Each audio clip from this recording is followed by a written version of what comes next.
हिवाळा संपलेला आहे आणि उष्णता सुरू झालेली आहे, पण तरी सुद्धा घरातले सगळे नवीन आईला स्वेटर, कानटोपी, पायात मोजे, एखादा स्टोल हे सगळं घालूनच हॉस्पिटलमध्ये घेऊन येतात. आणि ह्याची खरंच गरज आहे का? तर डिलिव्हरी झाल्यानंतर नवीन आईचं शरीर गरम ठेवण्यामागचा हेतू म्हणजे तिचं सर्दी, खोकला किंवा इतर व्हायरल इन्फेक्शन्स पासून संरक्षण व्हावं. प्रेग्नन्सी आणि डिलिव्हरीच्या स्ट्रेसफुल कंडिशनमधून गेलेल्या तिच्या शरीराचं हिलिंग व्हावं.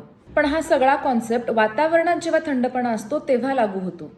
तर एक गोष्ट लक्षात घ्या, नवीन आईच्या शरीरावर कोणताही ताण आपल्याला द्यायचा नाहीये. जसं थंडी वाजल्यामुळे शरीरावर ताण येतो, त्याचप्रमाणे ओव्हरहिटिंग झाल्यामुळे सुद्धा शरीरावर स्ट्रेस येतो, ताण येतो. इनफॅक्ट डिलिव्हरी नंतर या ओव्हरहिटिंगमुळे ज्या नवीन आईचं शरीर ऑलरेडी हॉर्मोनल आणि मेटाबॉलिक चॅलेंजेसमधून पास होत असतं, त्यावेळेला त्या शरीरावर अजून जास्त स्ट्रेस निर्माण होतो.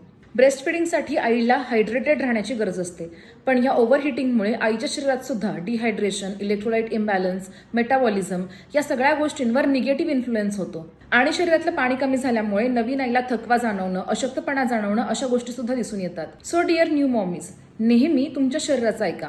जर तुम्हाला थंडी वाजत असेल तर डेफिनेटली स्वेटर वापरा, पण जर वातावरणात उष्णता असेल तर सैल सर कॉटनचे कपडे जास्त कम्फर्टेबल ठरतील.